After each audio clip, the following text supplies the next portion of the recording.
Hello and welcome to the first tutorial on actual spell delivery. For this first tutorial we're going to be talking about multi-spells. Let's just get rid of that. A multi-spell, what it basically is let's say I want to cast one spell that does multiple things. A multi-spell can just go down the list even with delays in between them and have them all go off in sequence. This is very useful if, for example, I want to do a leap spell and then give myself a potion effect as I'm leaping. Those are two distinct different spell classes, so I need to make two separate spells and then cast them both at the same time with a multi-spell. So let's take a look at how those are made. As you can see, by the way, I'm currently being surrounded by all kinds of wildlife creatures. It's just my own sandbox has more creatures installed right now. Yours doesn't have to have it unless you want to experiment with it. This is the reason we installed Magma, by the way, and not... whoa, you're loud. Can we make that less loud? This is the reason we installed Magma and not Spigot, so that we can experiment with other mods that we run on the server as well.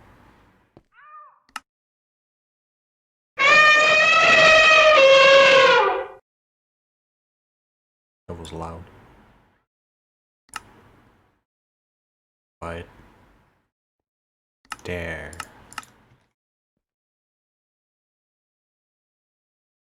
So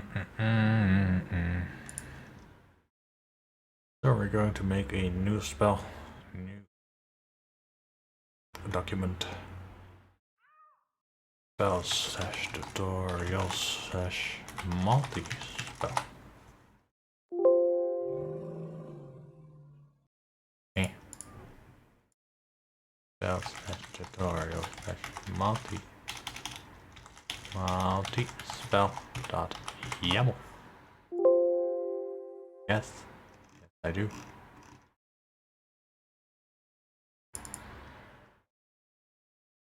So, just as we did last time, bring in a predefined item first, because we want a cast item. One of Radical Leap. So we're going to make a spell that makes you leap up into the air and then causes a sick explosion and posts the word radical in the middle of your screen. Born a radical leap. Now that we're getting into multi-spells, I also would like everyone to start getting into the habit of commenting. In the 401 series, we're going to go over getting sort of cleaner code that's easier to follow for other people, but I'm just gonna start already doing it, and I advise you to do the same. Items.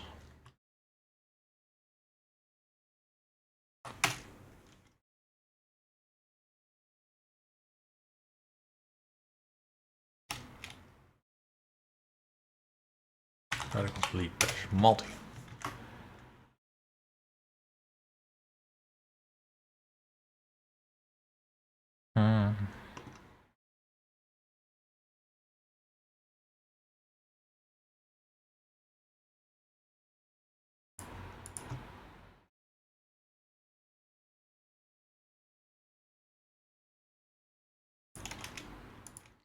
There, copy that in, just so we make sure that we don't make any silly spelling mistakes, because there's nothing that's a bigger waste of time than staring at code for an hour, figuring out why something doesn't work, and then figuring out that you just misspelled your spell class.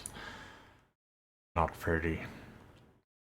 That's why I always advise copying in from codes that you know work. Of course, it has a right-click cast item called leap-item.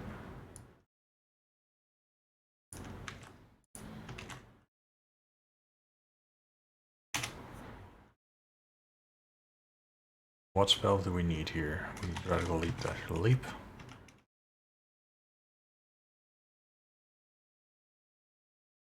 Leap spell.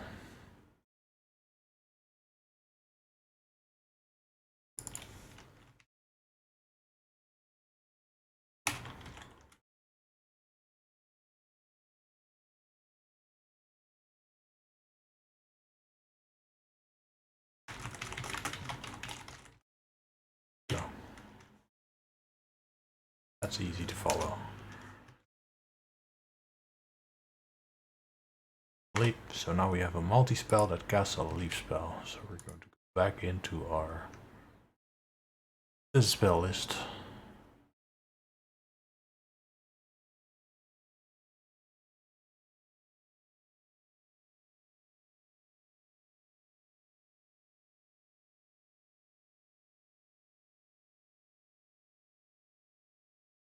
Copy in the example. Cooldown. This doesn't need a cast item because we're already casting it through the multi. Cost doesn't need a string.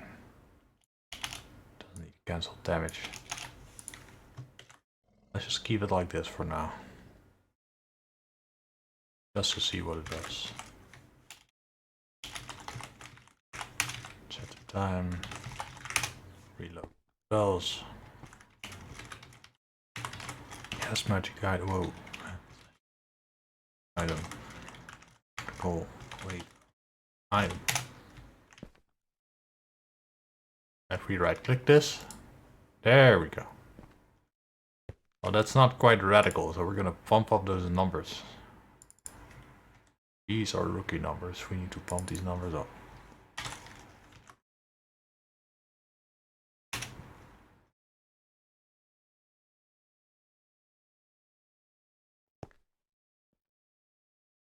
Getting better. Okay, and now we're gonna make a dummy spell, just like we did in the past, with some nice effects.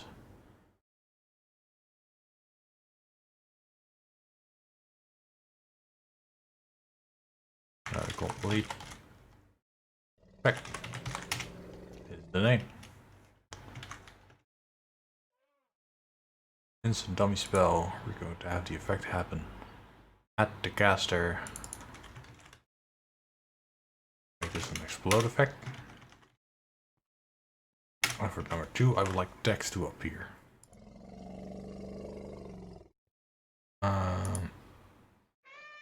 How did that go again?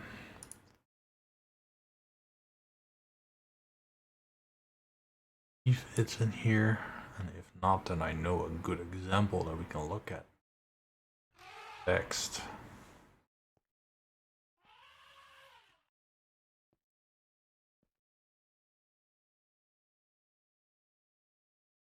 Now we're gonna look at the example instead.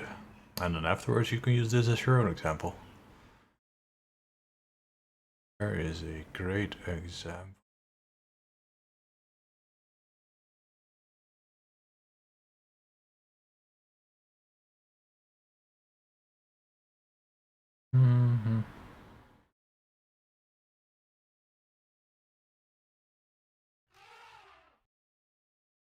Was it Multispell?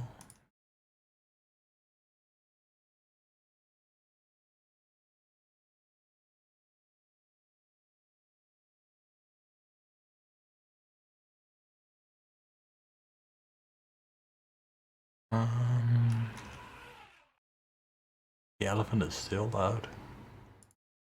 I've got a different example.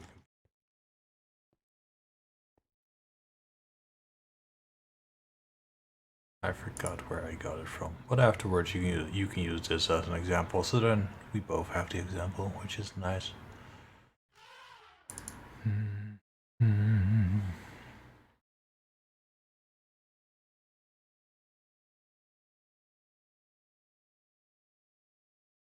MagicSpells.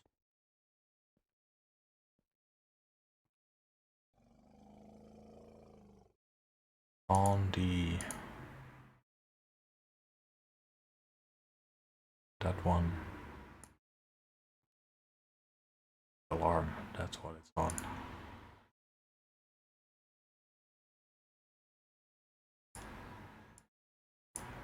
Actionbartext, that's what it's called.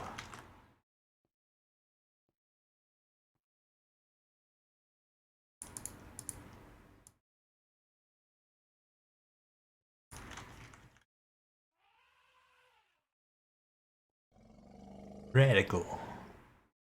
Okay, now we made this nice effect spell. We're gonna add this to the multispell. First we're going to do a little delay, which is the word delay, and then delay in ticks. So this is going to be a little bit experimental. Let's start with 80 ticks. I'm going to shut that elephant up entirely. No more elephant. Started on a delay of 80 ticks, which is 4 seconds. As most people will know, there's 20 ticks in a second in Minecraft. Effect.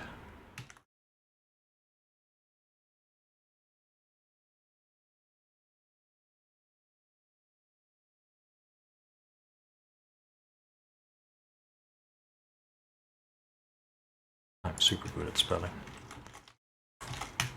Let's see how the timing is.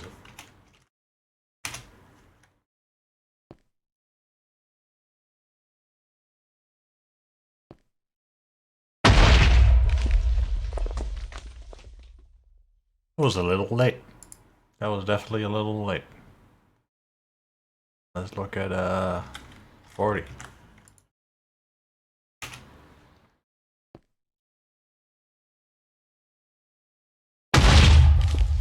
Better. Better.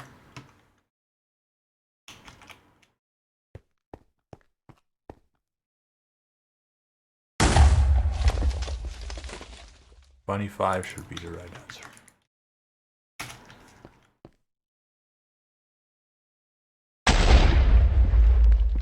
There we go. It's the radical jump spell. So that's an example of a silly little multi-spell we can make. And some more examples for you to use for your dummy spell effects. Now a second type of multi-spell that you can make is the targeted multi-spell. Now what the difference is between a normal multi-spell and a targeted multi-spell is a targeted multi-spell will always remember its original target. That's why we call it a targeted multi-spell. Let's say hypothetically I have a spell that damages my target, and then I want to make a multi-spell that damages my target 10 times in a row. If I did that normally, then I would have to keep looking at my target. However, with targeted multi-spell, I just have to cast it at my target, and I can walk away, and the targeted multi-spell will remember that snake and keep casting it at him. That's the difference between a targeted multi-spell and a normal multi-spell. Also, fun fact, if you start a targeted multi-spell as a standalone, then it will target a block. It is actually a very convenient way to make a spell that targets a block, which we're going to use in the location offset spell, which we're going to do later in this series. So if you ever want to make, for example, a nice little particle effect that appears on a block, then a targeted multi-spell is one way that you can do that. Add.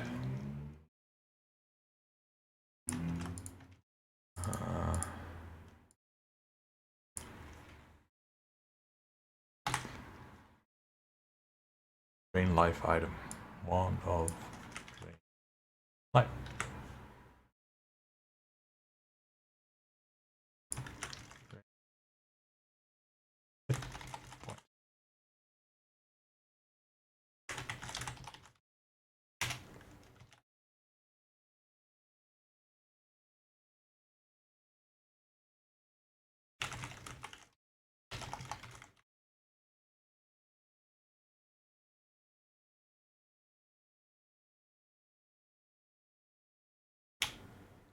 Let's make this a loop.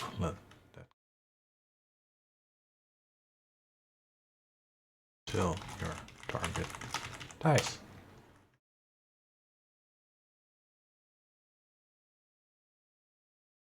Look here.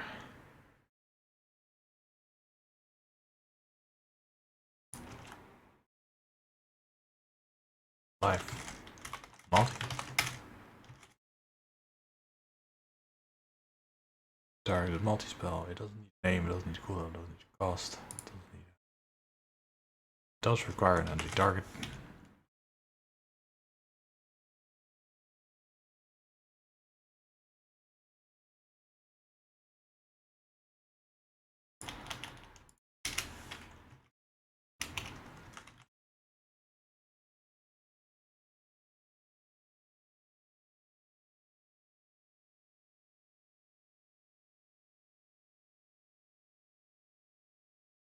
spell drain life.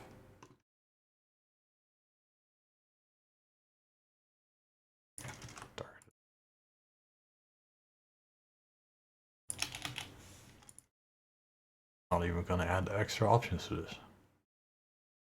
Fine, we're just gonna do this fully default. Make this drain life. Drain. Wait for attack. And then we're gonna do something a little bit silly. We're gonna make it cast itself. That is how you create loops in MagicSpells. You just make a multi-spell that ends up casting itself.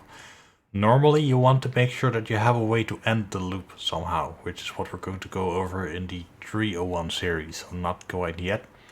However, in this case, since we need a target, we should be fine hypothetically, and if not, then we're learning something new. This, of course, needs a right cast item. Item.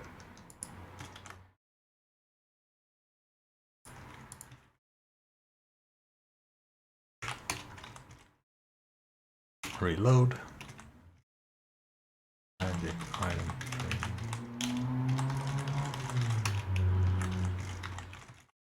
Go to creative.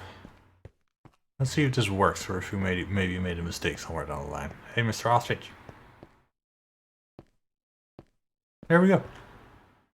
I'm not looking at him anymore, yet the spell keeps going.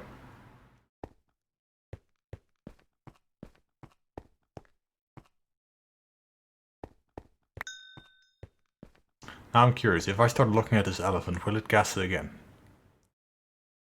It shouldn't. Oh, this is interesting. It's still trying to drain the body because the loop is going. That's funny. We're learning today.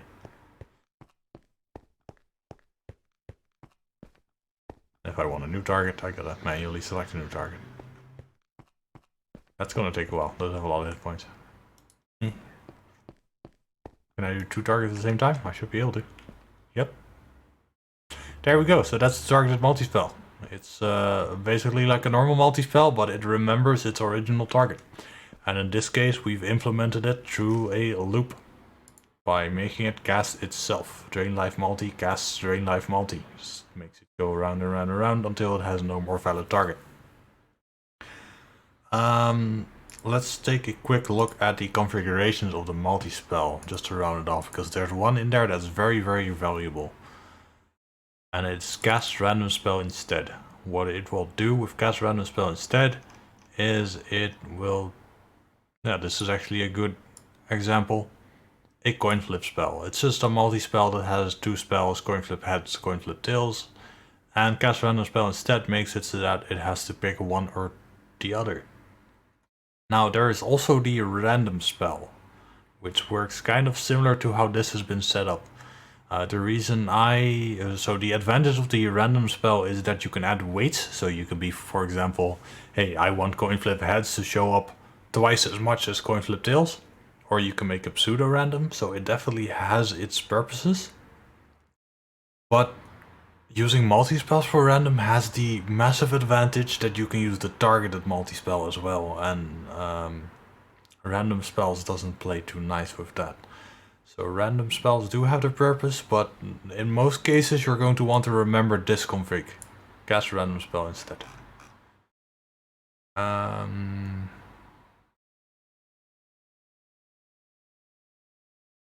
Oh, this is interesting. Apparently even a multispell can do that too, with the enable custom spell cast chance. So I'm trying to figure out here why the random spell even exists, if the multispell already does everything the random spell would, everything that we would want to do here.